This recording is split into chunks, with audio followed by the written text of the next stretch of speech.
তো আমি খুব খুশি হলাম যে স্বাস্থ্য মন্ত্রণালয় এই আয়োজন করেছে।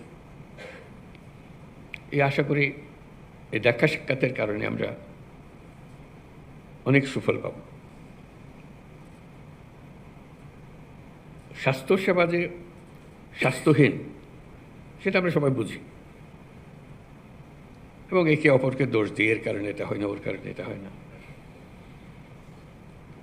দোষ দিলে তো স্বাস্থ্যহীনতা দূর হয়ে যাবে না।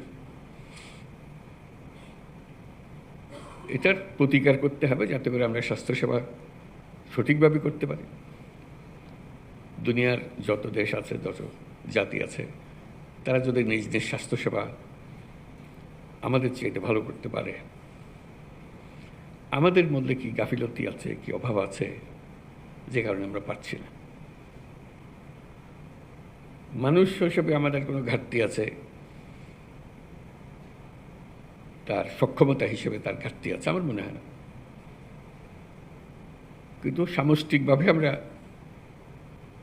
ওই ঘাটতিটা পূরণ করতে পারছি না, যেটা ব্যবহারের মধ্যে আমরা প্রয়োগ করতে পারছি না।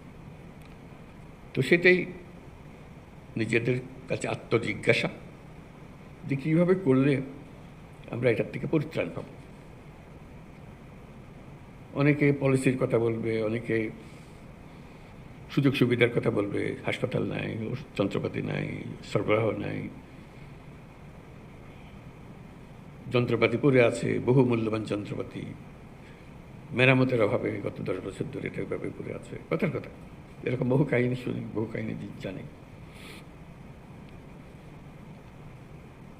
সেগুলো ওভাবে থেকে যাবে, যেহেতু আমরা আর কোনো প্রশ্ন তুলছি না এই ব্যাপারে, এটা সেটেলড ফ্যাক্ট, ওইভাবে হয়। আমাদের যারা উত্তরসূরি আসবে তারা ওইভাবে ধরে নেবে, এভাবে হয়। এভাবে হলে তার দেশ পাল্টায় না, মানুষ পাল্টায় না।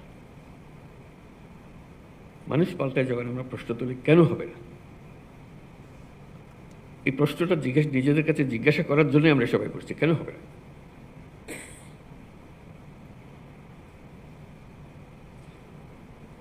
আমাদের কি কিছু অভাব আছে মানুষ হিসেবে? আমরা কি অধম একটা জাতি?